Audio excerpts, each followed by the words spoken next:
बिस्मिल्लाहिर्रहमानिर्रहीम। अस्सलाम वालेकुम। क्या हाल है सबका? ठीक है। उम्मीद है कि सब खैरियत से होंगे। अल्लाह ताला सबको अपनी हिफ्ज़ो में आन में रखे, सब पे अल्लाह अपना रहम फरमाए। साग बना था तो फिर मैंने साग का पराठा भी बनाया है, तो मैंने सोचा कि ये भी आपके साथ शेयर कर दूं। हो सकता है आप सब मुझसे अच्छा बना लेते हो, लेकिन चले जो मैंने रेसिपी बनाया है वो भी आपके साथ शेयर कर दिया है। देखें, हमने आटे में थोड़ा सा नमक और 1 चम्मच घी डाल के गूंद लिया था। आटा हमने ना ज़्यादा सख्त बनाना है और ना ही नरम, क्योंकि अगर ज़्यादा नरम होगा तो भी पराठा हमारा टूट सकता है। इसलिए ये देखें जी, हमने 2 पेड़े बनाए हैं और इस तरह हमने बेल लेना है। अब इसमें हम लगाएंगे साग।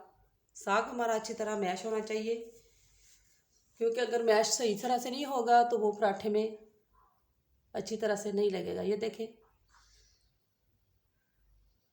अब इसमें हम घी नहीं लगाएंगे क्योंकि घी हमने साग में डाला था, मक्खन भी इसमें शामिल है, तो इसलिए हम इसमें घी नहीं लगाएंगे।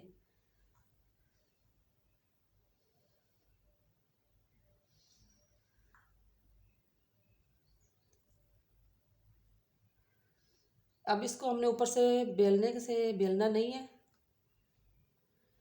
हाथ की मदद से अब हम इसको बनाएंगे। सुबह सुबह का टाइम बहुत नाजुक होता है, साथ में बच्चों के लंच की भी तैयारी करनी होती है। सर्दियां हैं तो अपना बहुत बहुत ख्याल रखें, क्योंकि खुश्क सर्दी पड़ रही है। बच्चों का भी बहुत ख्याल रखें, और इस खुश्की की वजह से बहुत स्किन ड्राई हो गई है, खुरदरी सी हो गई है, तो इसके लिए मैं चाहती हूँ कि आपको एक टिप बता दूँ। एलोवेरा का इस्तेमाल करें आप, बालों में स्किन में बहुत फ़ायदेमंद है। अगर फ्रेश है तो क्या ही बात है, नहीं तो आप बाज़ार से किसी भी कंपनी की प्रोडक्ट यूज़ कर सकते हैं। आजकल बहुत सारी आई हुई हैं। रात को सोने से पहले आप अच्छी तरह एलोवेरा का मसाज कर लें, हाथों पे भी, चेहरे पे, गर्दन पे। थोड़ी देर में वो बिल्कुल ड्राई हो जाएगा, ऐसे लगेगा जैसे कुछ लगाया नहीं है। तो फिर सुबह उठ के आप उसको ताज़ा पानी से वॉश कर लें। वॉश करने के बाद आप कोई भी मॉइस्चराइज़र हाथों पे लगा लें, चेहरे पे लगा लें। इससे इंशाल्लाह बहुत अच्छा रिज़ल्ट आपको मिलेगा। स्किन नरम हो जाएगी और खुरदरी नहीं रहेगी। और अगर रेगुलर आप एलोवेरा का इस्तेमाल करेंगी तो जिनके चेहरे पे दाग हैं या दाने हैं, तो उनके लिए भी ये बहुत फ़ायदेमंद है। इंशाल्लाह उनको भी इससे फ़ायदा होगा।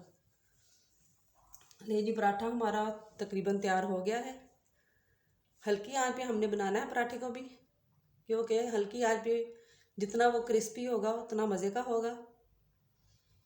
तो अच्छी तरह से हमने इसको पकाना है। उम्मीद करती हूँ कि आपको ये भी रेसिपी पसंद आएगी। पसंद आए तो प्लीज़ लाइक, शेयर और सब्सक्राइब ज़रूर कीजिएगा। अल्लाह ताला सबको अपनी हिफाजत में रखे। और बहुत बहुत शुक्रिया मैं फिर कहूँगी अपनी दोस्तों का, जिन्होंने मेरा साथ दिया है, जो मेरे साथ चल रहे हैं। ये ले लीजिए, हमारा पराठा तैयार हो गया। बहुत ही मज़ेदार और बहुत ही क्रिस्पी, चटपटा सा। इसको आप मक्खन के साथ हम खाएंगे। ये ले ली बहुत ही अच्छा, बहुत ही मज़े का पराठा बन गया हमारा। खाएं, बनाएं और दुआओं में याद रखना। बहुत सारी दुआओं के साथ अपना बहुत बहुत ख्याल रखना। ठीक है जी, अल्लाह दे वाले।